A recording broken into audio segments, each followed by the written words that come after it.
9 anos de idade. E para a semana já faço 33 anos que sirvo ao Senhor nessa casa. E um privilégio muito grande nessa noite estar aqui com a amada igreja, os ministérios, nosso apóstolo, nossa apóstola. É uma honra, amados irmãos, podermos nessa noite, debaixo dessa unção, dessa palavra profética, que estamos recebendo o decreto de Deus. Mas eu quero nessa noite que você curva a sua cabeça. Tudo que já foi dito, tudo que já foi falado, todos nós temos entendimento de tudo isso, mas o que Deus quer de cada um de nós, como seu povo, é que a gente tome posse dessas palavras. E uma palavra que Deus colocou no meu coração ao longo desses anos: quando o sonho encontra o propósito, nós vivemos as promessas de Deus em nossas vidas. Aonde você for, essa palavra vai com você.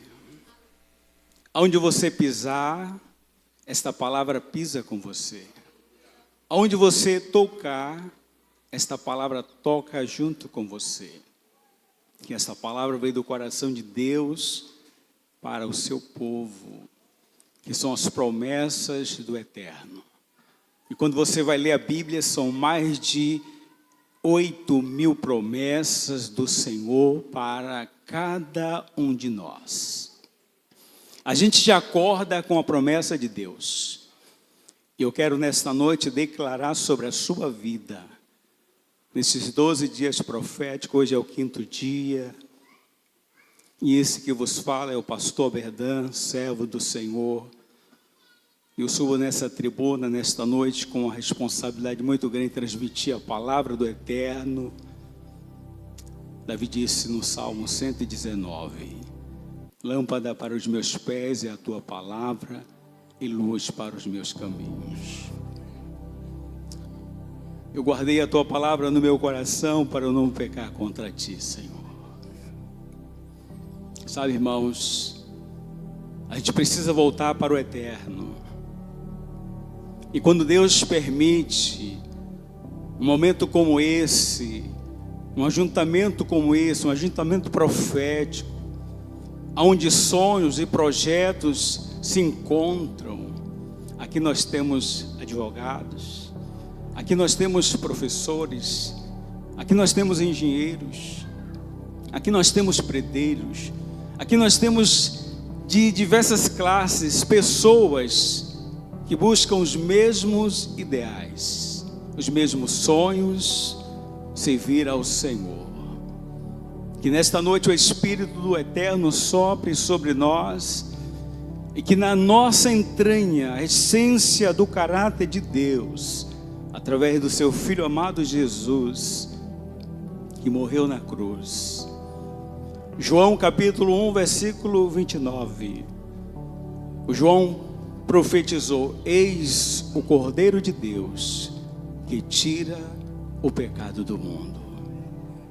Mas nesta noite nós aqui estamos por causa do sangue de Jesus que foi derramado na cruz, para que hoje pudéssemos entrarmos até o Santo do Santo. E aqui nós permanecemos nesta noite, no Santo do Santo. E o sacerdote pegava a brasa viva do altar do holocausto, entrava no lugar santo e acendia o incensário, e ele adentrava. Não tinha lâmpada, porque ele tinha que confiar somente no Senhor. E ele adentrava no lugar santíssimo, e ali ele encontrava a glória do Senhor e o propiciatório. E ali ele invocava o nome do Eterno, Adonai, uma vez por ano. E hoje nós temos o acesso livre. E podemos nesta noite clamar como ele clamou. Aleluias. Aleluias. Louvado seja o teu santo nome. Cale-se diante dele toda a terra, porque o Senhor está no seu santo templo. Mas quem subirá ao monte do Senhor? Disse Davi no Salmos capítulo 24. Aquele que é limpo de mãos e puro de coração, que não entrega a sua alma à vaidade, nem jura enganosamente, este receberá a bênção do Senhor. Irmãos, aqui fala, irmãos, do que você faz, dos seus dons, do seu talento. Coração puro fala do seu caráter, da sua natureza. E nós carregamos nesta noite a natureza do leão. Eu acho que você não entendeu. Nós carregamos a natureza do leão, da tribo de Judá. E quando Judá marchava com seu estandarte, lá estava na sua bandeira o leão. Aleluia. E o leão rugiu. E ele está aqui nesta noite para te dar a vitória. O leão rugiu. Ele se levantou. E hoje nós queremos declarar a ele toda a honra, toda a glória e todo o louvor. Cale-se diante dele toda a terra, porque o Senhor está no seu santo templo. Aleluias. Sabe, irmãos, eu não sei nem por onde começar. O meu corpo está tremendo, porque quando pronunciamos o nome do Senhor, o nome daquele que é todo-poderoso, a Bíblia diz que as águas representam a voz do Eterno. E quando os animais, eles ouvem a voz do Criador. Aleluias. Louvado seja o teu santo nome. Aleluias. Quão amáveis são os teus tabernáculos, Senhor. Quão amáveis são os teus tabernáculos. A minha alma anela e desfalece pelos átrios do Senhor. Até o pardal encontrou casa e andorinha ninho para si, para a sua prole. Aleluias. Aleluias. Espírito Santo, nós precisamos de Ti nesta noite.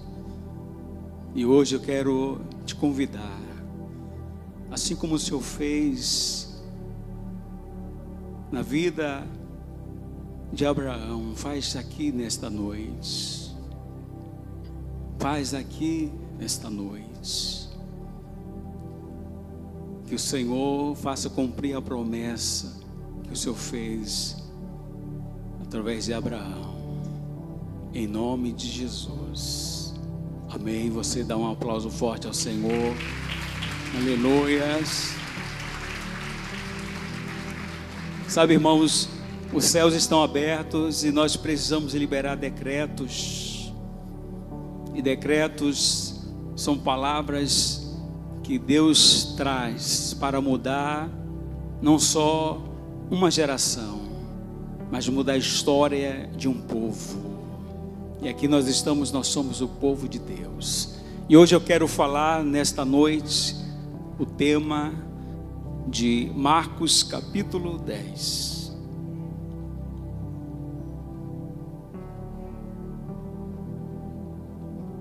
Marcos capítulo 10, o versículo 46 ao versículo 52. Nosso tema hoje da nossa mensagem é restaurando a nossa identidade como filhos de Deus. Restaurando a nossa identidade como filhos de Deus. Marcos capítulo 10, versículo 46 fala do cego de Jericó. Depois foram para Jericó, e saindo ele de Jericó com os seus discípulos e grande multidão, Bartimeu o cego, filho de Timeu, estava assentado à beira do caminho, mendigando. Ouvindo que era Jesus de Nazaré, começou a clamar: Jesus, filho de Davi, tem misericórdia de mim. Muitos o repreendiam para que se calasse, mas ele cada vez mais gritava: mas, filho de Davi, tem misericórdia de mim. Jesus parou e disse: chamai-o. E chamaram o cego, dizendo-lhe: tem bom ânimo, levanta-te, ele te chama. Lançando de si a capa, levantou-se de um salto e foi ter com Jesus.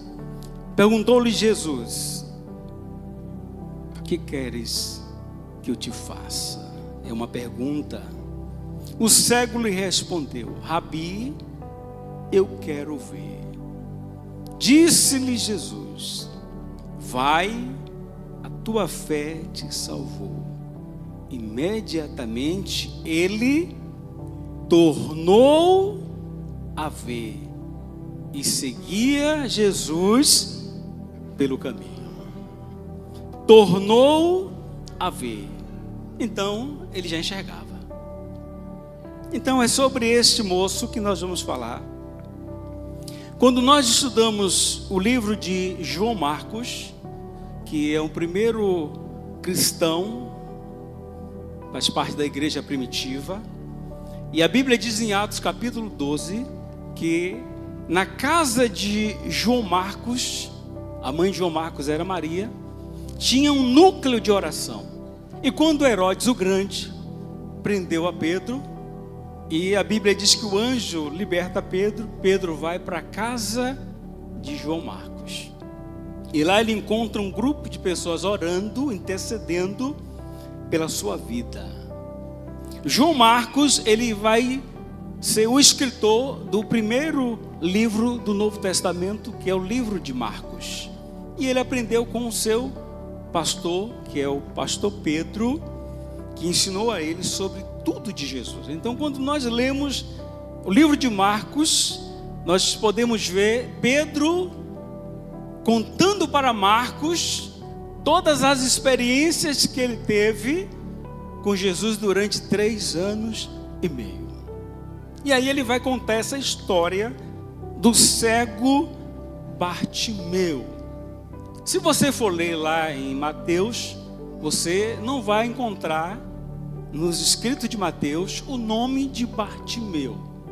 Se você ler também em Lucas, você não vai encontrar o nome de Bartimeu nos escritos de Lucas. Esses 3 evangelhos, ele fala sobre esse cego. Mas Marcos, ele destaca Bartimeu. Por que ele destaca Bartimeu nessa história? Aí a gente vai aqui aprender nessa noite sobre como Deus restaura os seus filhos. E aqui nós podemos perceber, na junção do seu nome, Bartimeu, que vem do aramaico. Bar é filho de Timeu. Já no grego, quer dizer o homem de honra. Então, não condiz o que ele está vivendo. Então, Jesus, ele passou por Jericó. Nós sabemos da história de Jericó. Jericó é uma cidade mais antiga do Antigo Testamento.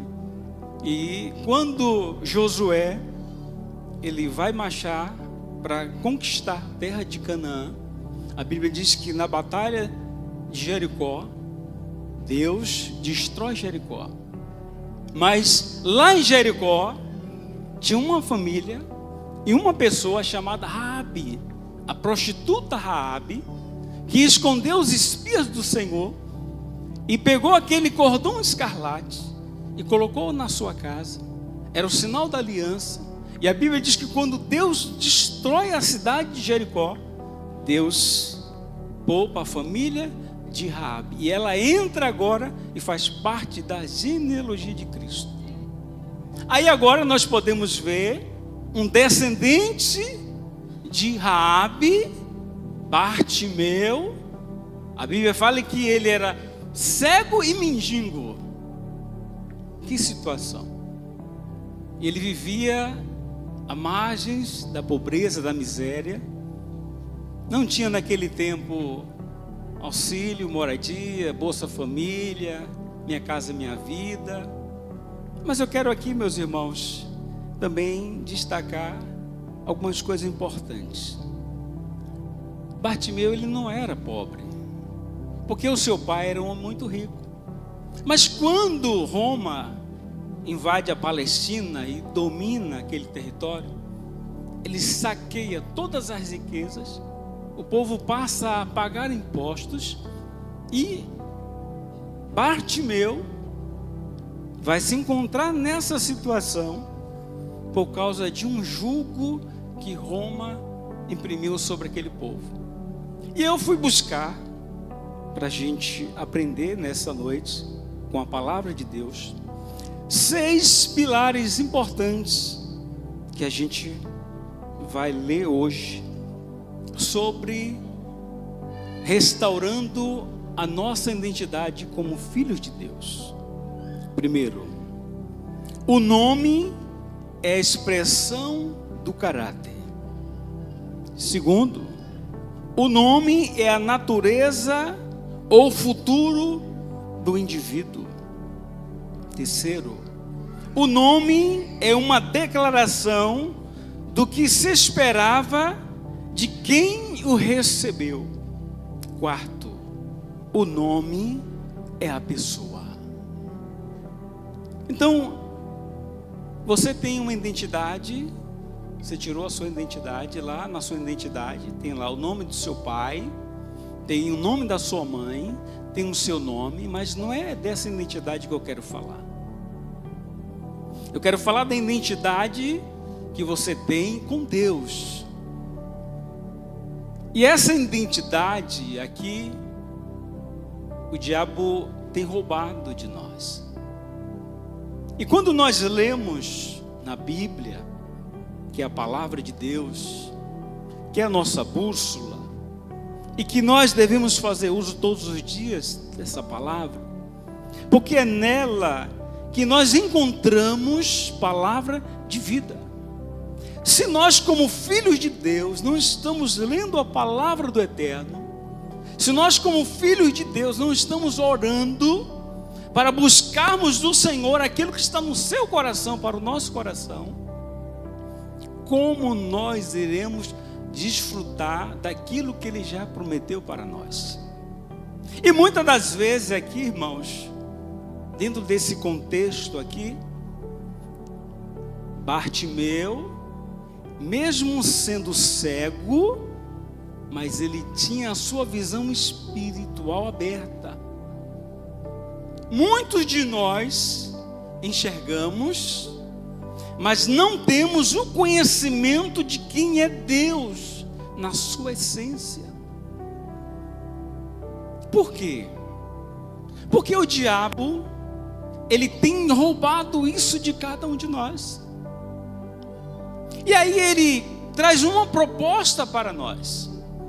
O irmão Sandro falou aqui: quantos aqui chegaram vazio, hoje estão de mãos cheias? Aí todo mundo levantou a mão, foi uma bênção. Mas isso, irmãos, já está derramado sobre nós. A partir do momento que nós recebemos Jesus, nós fomos abençoados nas regiões celestiais em Cristo Jesus. E muitas das vezes nós estamos indo para o Egito comer das migalhas, pepino, cebola, e às vezes estamos reclamando do maná, sabor de coentro e mel. Todos os dias Deus dá o maná para nós. E muitas das vezes a gente está comendo das migalhas de Satanás. E Deus, como um pai, que quer sempre o melhor para nós, Ele vai nos mostrar o caminho. Agora, cabe a cada um de nós aqui. Lá em casa são 6.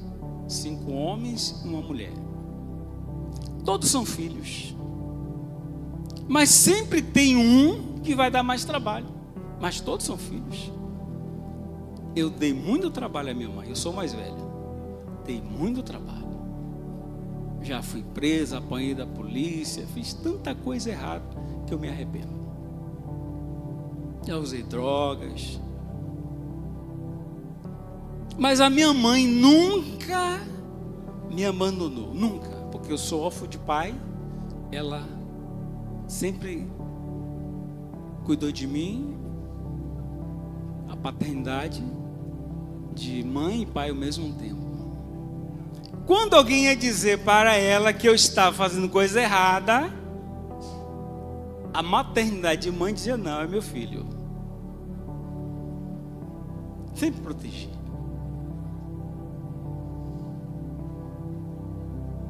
Onde o senhor quer chegar, pastor? Deus é o nosso Pai. Deus fez a promessa a cada um de nós aqui. Mas o que é que Deus espera dos seus filhos? Que haja obediência. Deus disse: melhor é obedecer do que sacrificar. Mas a gente quer o caminho do sacrifício. Por quê? Aí eu ia para a igreja com a minha mãe, né? Fazia romaria, subia as escadas, colocava oferta lá no pé do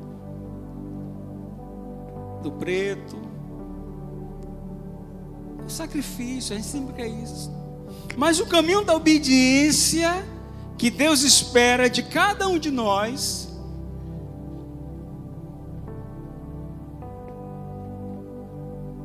nós não estamos fazendo. Como nós iremos reivindicar de Deus algo se nós não estamos obedecendo a Ele? Se nós não estamos vivendo a palavra dEle? Irmãos, só tem uma coisa para o povo de Deus de viver as promessas dEle: é obedecer a sua palavra. Aí hoje eu vejo um bocado de gente por aí, atrás de pessoas que não tem nada de Deus, prometendo coisas que Deus não prometeu, sendo enganados. Aí você tem a Bíblia, que é a palavra de Deus, que está em suas mãos, você tem no celular, aí você não lê a Bíblia. Como você vai conhecer esse Deus se você não obedece aquilo que Ele deixou como mandamento? Aí o que vai acontecer comigo e com você? A gente vai quebrar regras, princípios. E quando a gente quebra regras e princípios, a gente vai perder a nossa identidade de filho. A gente sai, vai viver a nossa vida. Aí hoje tem aqueles irmãos, né, que dizem assim: não, pode beber cerveja sem álcool, pode ter 2 mulheres, né? Por aí tem esse povo aí. Mas onde está na Bíblia, pastor, isso? Aonde eles estão aprendendo? Não, venha como estás. Mas você tem que mostrar o caminho, tem que largar o pecado. Deus, irmãos, Ele espera dos filhos que haja obediência. Aí voltando lá, no dia que eu fui preso, aí quando eu cheguei em casa depois, eu tinha 17 anos. Minha mãe me botou no quarto, entre no quarto, pegou 4 dobras de fios, 4 dobras de fios, e aí me deu uma coça que até hoje dói no meu lombo.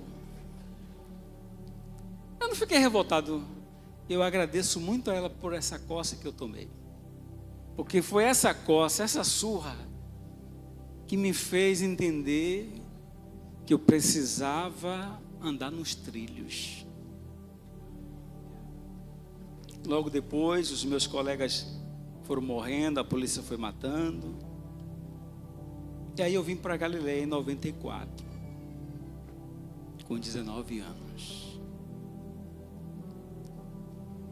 Quantas propostas a gente recebe? Quantas coisas acontecem na nossa vida para a gente sair da presença de Deus? Mas aí, irmãos, a gente vem para a Bíblia e a gente entende que, como filhos, nós precisamos obedecer ao nosso Pai.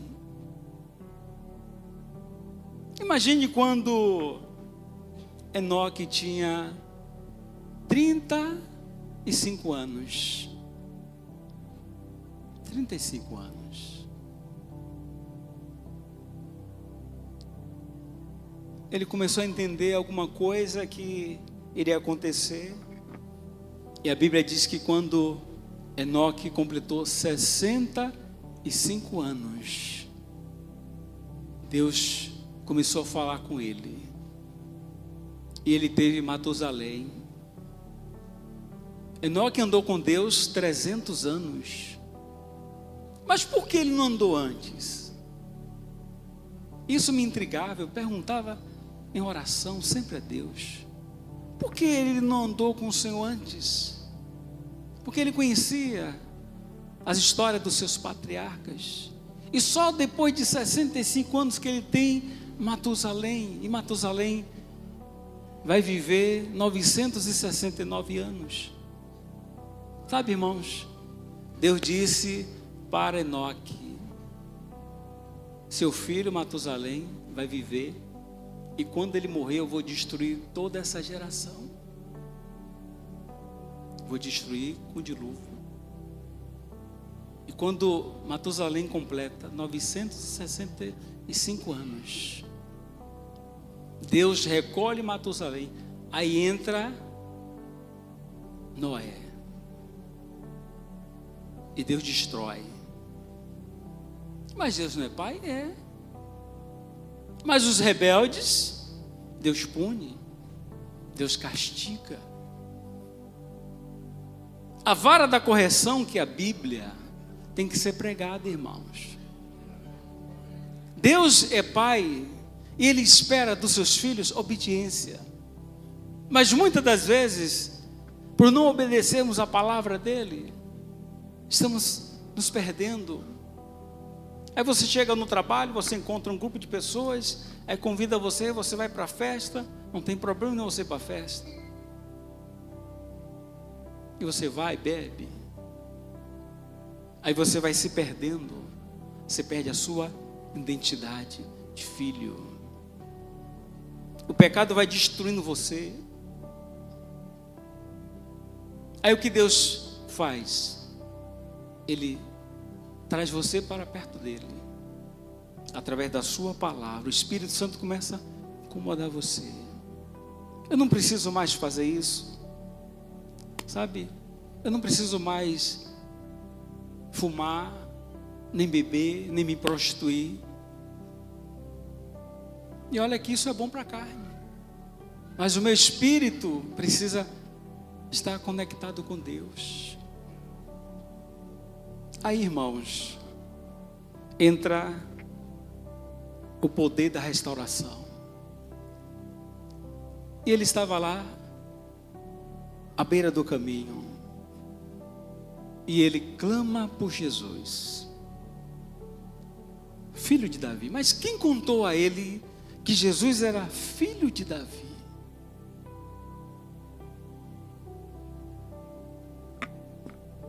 Aí você precisa conhecer a história da mãe dele, Raabe, que foi salva e que casou com o judeu e que começou a linhagem de Jesus.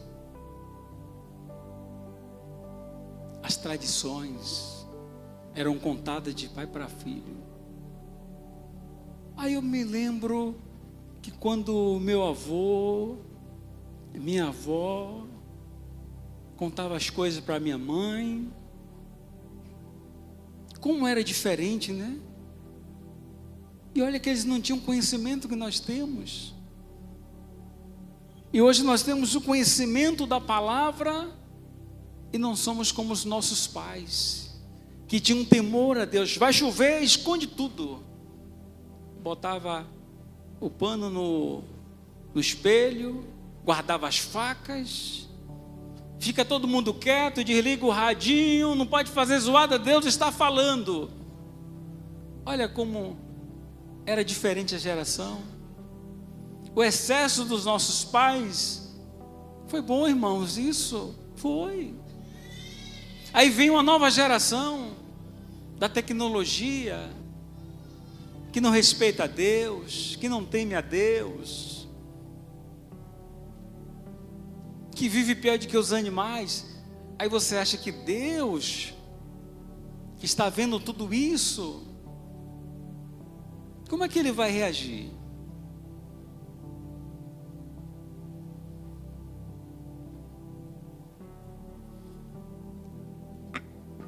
Aí o Espírito Santo revela para você quem você é em Deus.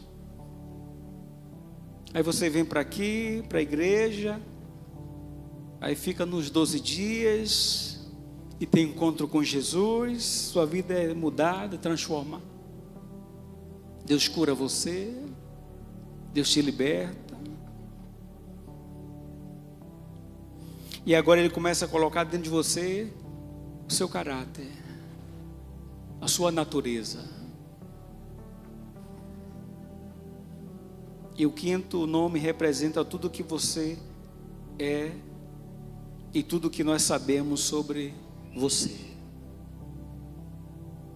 E sexto, o nome é a pessoa efetivamente presente. Então, o quadro de Bartimeu, o que ele estava vivendo à beira do caminho, mendigando, era cego. Mas Jesus não sabia que ele era cego? Mas por que Jesus perguntou para ele: o que é que você quer que eu faça? Você já perguntou para Deus por que Ele fez essa pergunta? Precisamos queimar os nossos neurônios. Porque sabe, irmãos, você encontra muitos pedintes na rua. Eles pedem 2, 10 reais para comprar uma comida, para às vezes fumar uma pedra. Jesus sabia que Bartimeu estava naquele estado muito tempo. Mas ele queria saber o que estava no coração de Bartimeu. O que é que você quer que eu faça? Qual é a sua necessidade? Eu vim aqui hoje porque eu preciso de um emprego.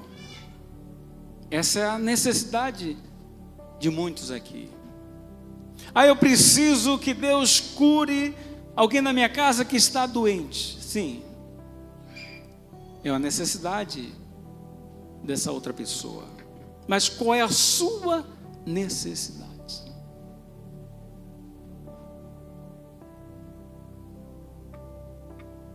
Jesus, filho de Davi, tenha misericórdia de mim.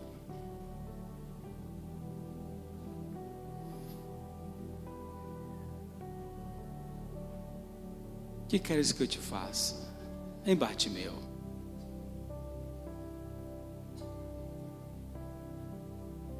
Eu quero ver, Senhor. Jesus disse: vai, a tua fé te salvou.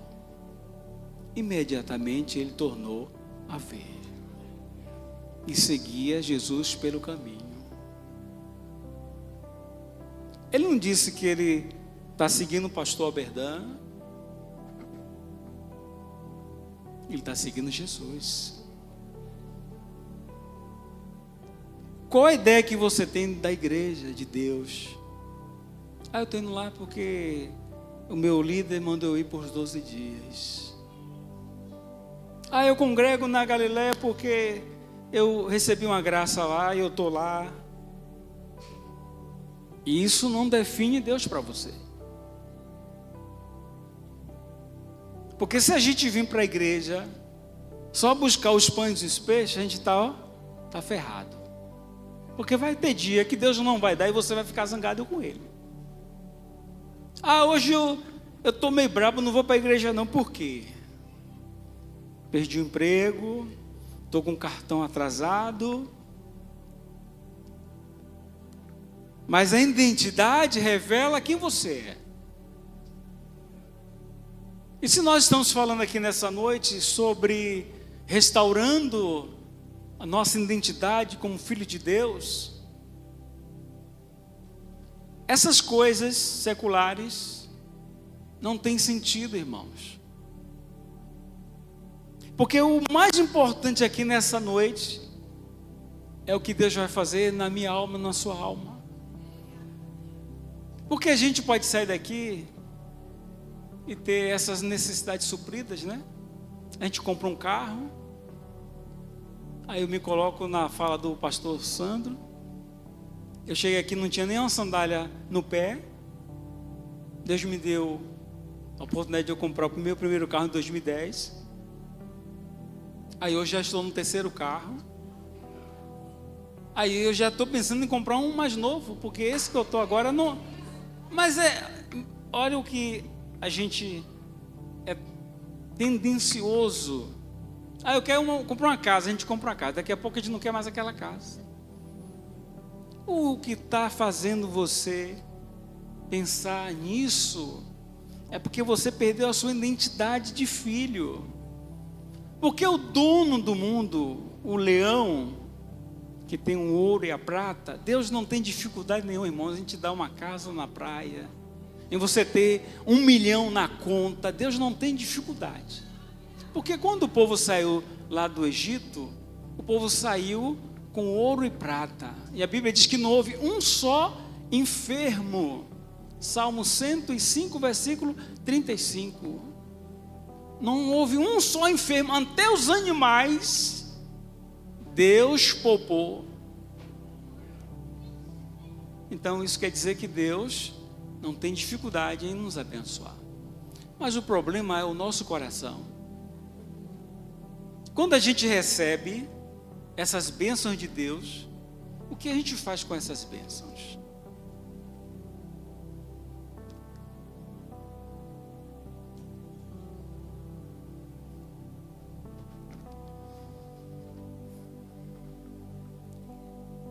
Na primeira vez que eu li esse texto, aí eu fiquei me perguntando, Senhor, por que Marcos disse que Bartimeu tornou a ver? Sabe, irmãos, nós que lemos a Bíblia, nós temos que ter sempre esse senso, né? Às vezes a gente lê um versículo, não entende, aí... Mas a gente precisa ir na fonte. Deus é a fonte. Então, quando você tiver dúvida de qualquer coisa, você venha para a Bíblia. E muitas das vezes a gente está buscando em homens, em pessoas. A gente está transferindo a nossa responsabilidade.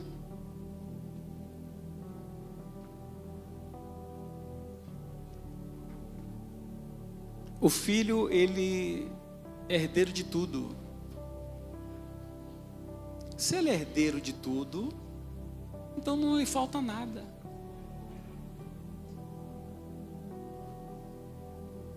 Você precisa de... eu preciso de um sapato. O seu pai vai lhe dar o sapato. Eu preciso pagar a conta que está atrasado, pastor. Deus sabe disso. Quem mais sabe é Ele. E Ele sabe a agonia que você fica. Imagine. Quando chega o dia 3, eu fico agoniado para pagar logo as minhas contas. E Deus sabe. Deus conhece o meu coração. Como pai, Ele vai suprir a minha e a sua necessidade. Ele é Pai, Ele sabe, antes da gente pedir. Mas muitas das vezes estamos buscando nessas coisas preencher o vazio da nossa alma.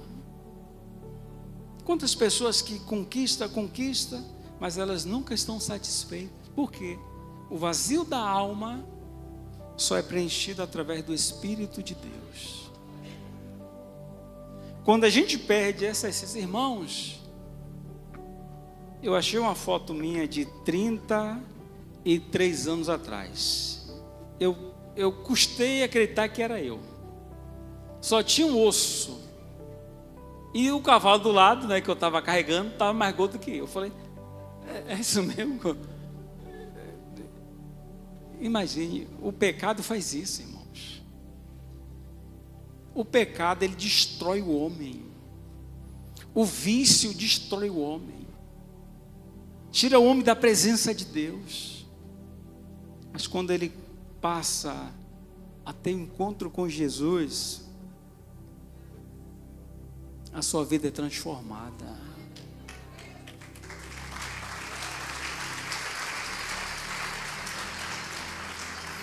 Ele deixa de viver à margem do caminho para viver agora no palácio com o rei, vivendo as promessas como filho. Mas essa mentalidade que o diabo tem colocado em nós, você não é merecedor, você não é digno, olha para a sua vida, você é um pecador.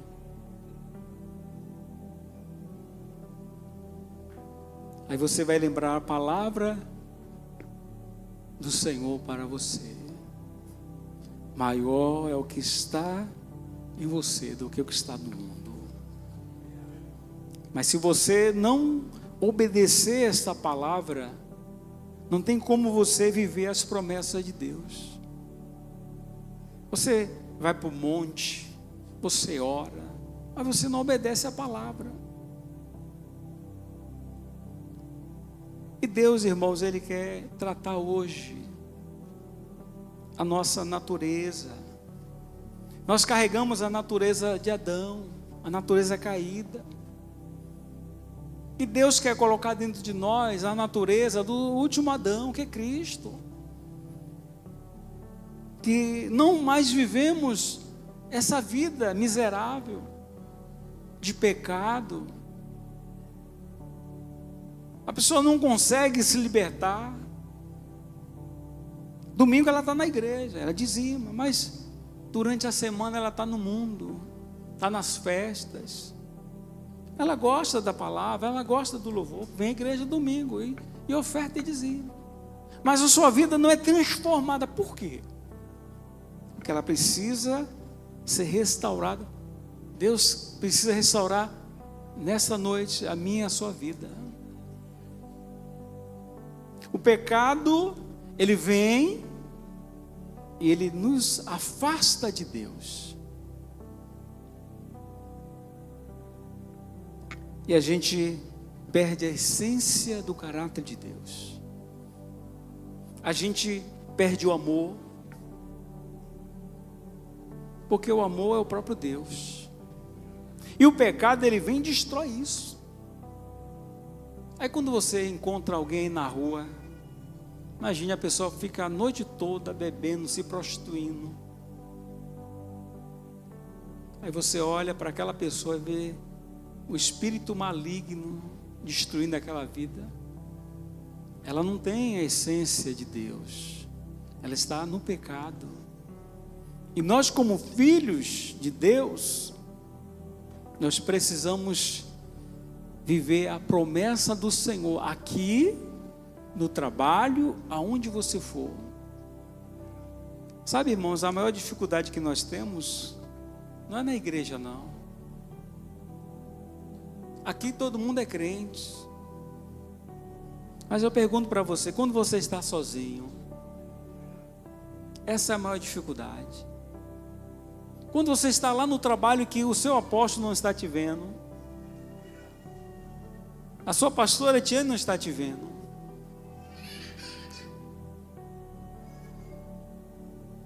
Mas Deus está te vendo.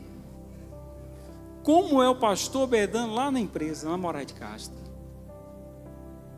Como é o pastor Bedano quando ele está sozinho acessando as redes sociais? E não adianta vir aqui levantar a mão. Deus está vendo. Sabe, irmãos? Tem que ter temor. E quando a gente foge da aparência do mal,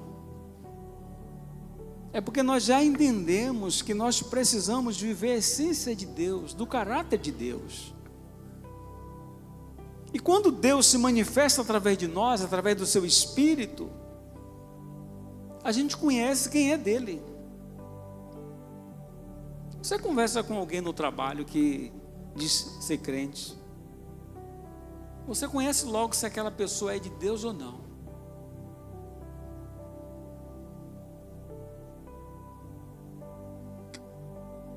Ela fala de tudo, mas não fala da palavra. Tem alguma coisa errada. Antigamente a gente era rotulado como fanáticos.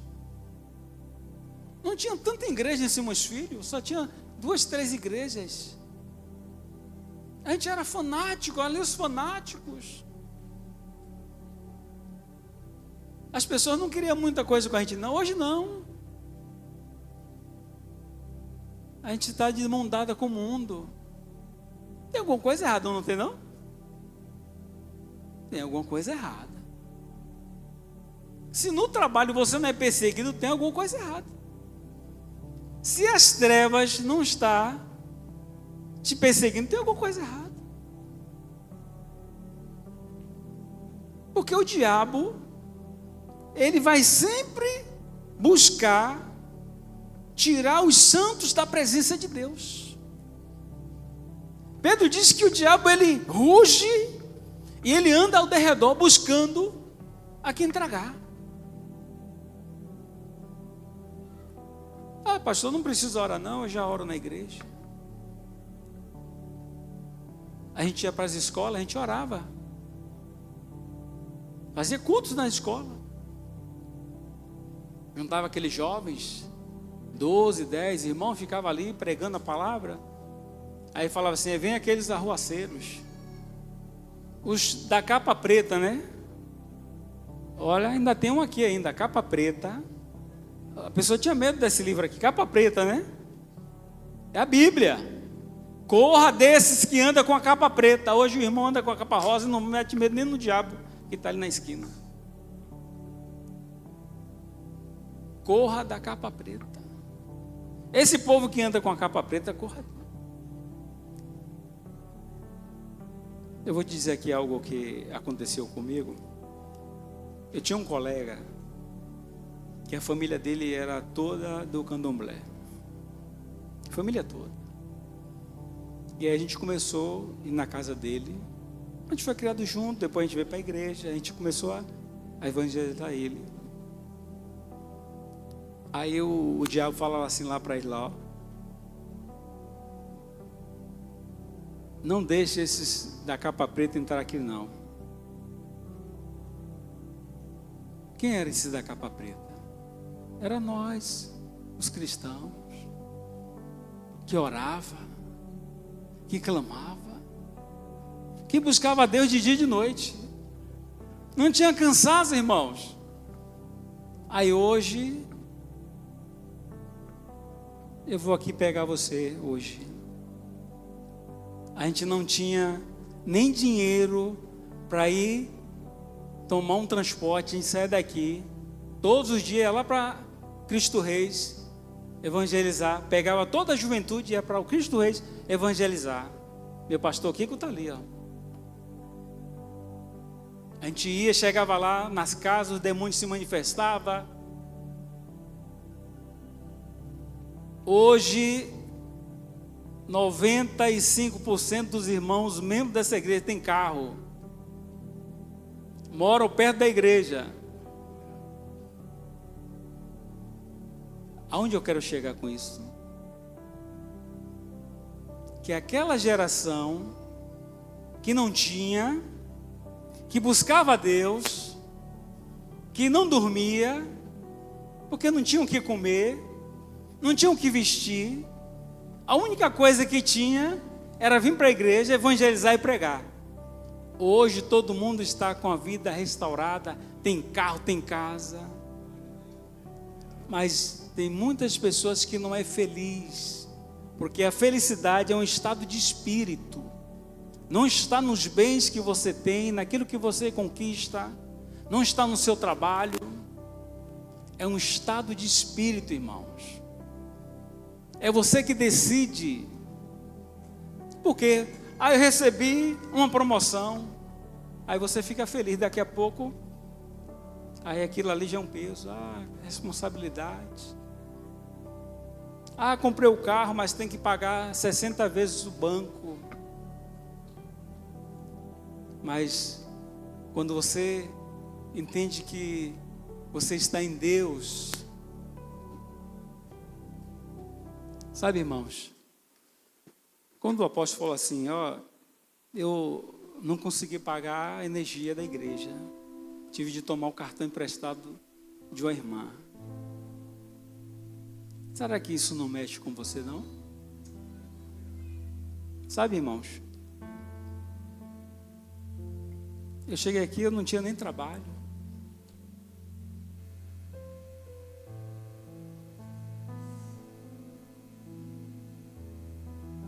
Eu não preciso que o apóstolo fale assim, pastor Verdão, você está dizimando? Sabe, irmãos, eu dizimo nessa igreja tem 32 anos. 32 anos. Estou falando isso, irmãos, sabe por quê? Porque eu sou de uma geração que a gente aprendeu a obedecer aos nossos líderes. Ele falava assim, você não tem nada, Deus vai te dar amanhã, você vai trazer para a igreja.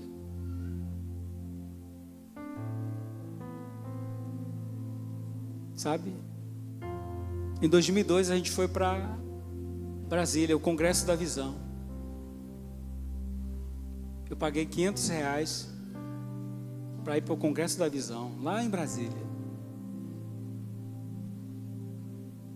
Não tinha nem dinheiro para ir, mas o coração estava em chamas. A gente respirava Deus. Tudo que a gente fazia para o Senhor. Ia vender água, ia vender o picolé, ia cavar um buraco, ia limpar um quintal para ganhar R$7 para juntar o dinheiro. Hoje a pessoa ganha 5, 10 mil reais e diz assim, eu vou dar o dinheiro à igreja, nada, dando dinheiro ao pastor. Aí o pastor chega aqui e te abençoa. Eu lembro que a primeira vez quando eu cheguei aqui, o pastor falou assim, era pastor de onde ainda? Deus já havia porta de emprego para vocês. A gente estava construindo essa igreja aqui. Ninguém trabalhava na igreja, jovem nenhum trabalhava. Quando a gente terminou de construir a igreja, Deus soprou. Um foi para Alcan, eu fui trabalhar na Xerox, outros foram para outros lugares. Aí peguei o meu primeiro salário naquele ano e dei no altar do Senhor, todinho. Sabe, irmãos, a gente ouve muitas coisas na internet, mas a gente deixa de ouvir, a palavra de Deus. As pessoas falam muitas coisas, mas sabe quem você deve consultar? É a palavra de Deus e o seu pastor.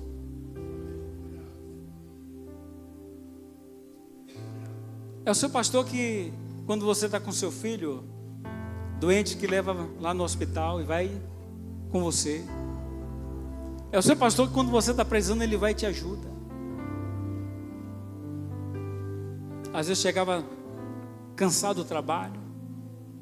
Aí o irmão me ligava: pastor, o senhor pode me levar lá no Itaigara? E olha que eu vim do Porto Seco, imagine voltar de novo para lá, para o Itaigara. Mas é o ofício. Eu sou pastor daquela ovelha. Pegava ele, botava na esposa, ia lá levar, vai fazer o exame, internar, esperar, vai receber alta que dia? Eu vou pegar. Essa é a função do pastor. E quando você tiver qualquer dúvida, alguém contar alguma coisa para você, e vir falar mal do seu pastor, e você não conhece a causa, você é o primeiro a chegar lá e defender o seu pastor, porque você conhece o seu pastor. Primeiro, o seu pastor é Jesus.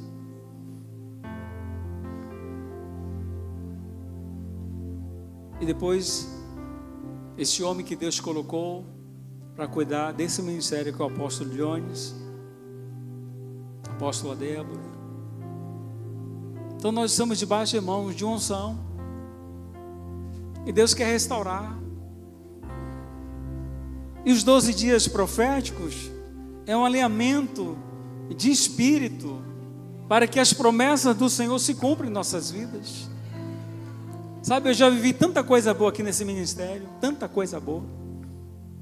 O telhado caiu, eu estava aqui embaixo com os irmãos. Aqui caiu o telhado. A gente estava aqui um dia de domingo. Não morreu um. A polícia, o bombeiro veio. Cadê? Morreu quanto aí? Não morreu um. Estava todo mundo aqui debaixo, os jovens, servindo ao Senhor. O pastor de onde foi casar? A igreja botou o ônibus, a gente vai lá para o casamento, fazendo uma festa, uma arruaça no ônibus, tudo jovem. Sabe, irmãos, são memórias que Deus está construindo em nós. Aí eu pergunto a você: quantas vezes você já levou o seu apóstolo lá na sua casa para comer um zoiudo? Não tem o caviar? Ele vai lá na minha casa, toma um café. Como é que a gente vai ter intimidade? Eu não tenho intimidade com o meu pastor, como é que eu vou ter intimidade com Deus? Se ele representa Deus. Entende? E essa geração está perdendo isso. Zap não funciona, irmãos. Se você mandar uma mensagem para mim, eu só respondo depois de um dia. Eu prefiro falar, sentir o seu cheiro. Imagine naquele tempo que a gente tinha piolho, como era bom, né? O pastor já está careca, né? Aí minha mãe botava lá no sofá: senta aqui, e ficava o dia todo matando os piolhos. Criou o quê? Relacionamento. Se você não tem momento de oração com o seu líder, com a sua igreja, isso aqui é bom, irmãos. Mas quando a gente sair pelaquela porta, a nossa vida cristã continua lá fora. Por isso que nós chegamos até onde chegamos. Porque aqui muitos pagaram o preço. Quantos que tiraram da mesa para que essa igreja fosse erguida? E você que hoje está desfrutando. A gente não tinha nem ar-condicionado. A gente tinha que era só o fogo e a gente vinha. Aí o pastor John falou assim: irmão Aberdan, eu tinha uma cabeleira grandona. Ele disse: olha, você vai ter que cortar a cabeleira, fazer a barba, botar a gravata e vir para a igreja. Hoje, se a gente fazer isso aqui, muitos saem da igreja. Ah, não vou largar meu alargador, meu brinco, meu cabelo rosa, vermelho. Eu fiquei chateado, meu apóstolo, naquele dia. Mas quando eu cheguei em casa, eu falei assim: é eu que preciso disso, então eu tenho que cortar esse cabelo. Eu que tenho que me adequar à igreja, não é a igreja a mim. E o que está acontecendo hoje, irmãos? O pecado está no meio da igreja, a gente não confronta e a pessoa continua no pecado. Eu tenho colegas que têm 2 mulheres, eu chamo todo dia na empresa. no canto, ensino a palavra, prego, rapaz, você precisa largar, você está em adultério. Hebreus 13:4, aos adúlteros Deus é quem julga, não é o pastor Berdan que julga, é Deus que julga. Aí eu não quero ser como Davi. Davi adulterou, matou. Davi era um segundo o coração de Deus. 9 meses depois a criança nasce. Davi pensou que Deus tinha esquecido dele. A Bíblia diz que Davi vai orar ao Senhor. O corpo de Davi, irmãos, ficou com chagas. Davi ficou com chagas por causa do pecado. A carne ficou podre. Está lá no Salmo. Contra ti pequei, Senhor.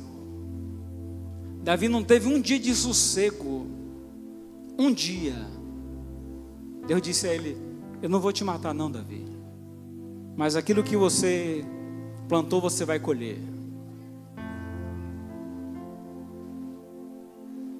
Absalão mata o seu irmão Aminon porque teve incesto com sua irmã Tamar.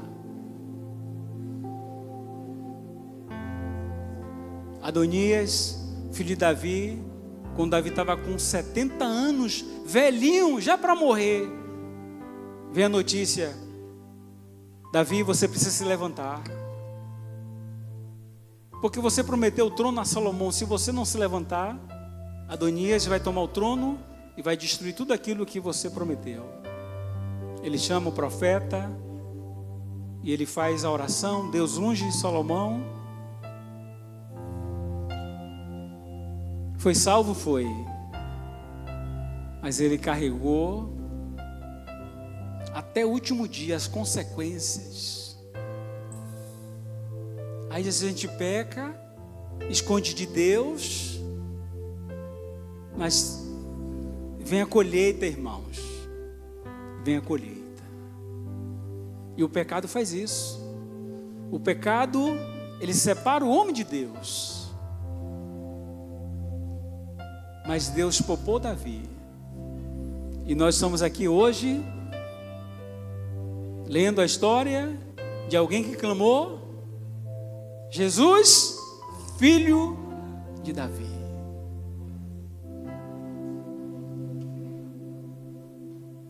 Guarde o seu coração, meu irmão. Guarde os seus pés. Porque nem todos serão como Davi. Eu quero que você se coloque de pé nessa noite, para a gente orar.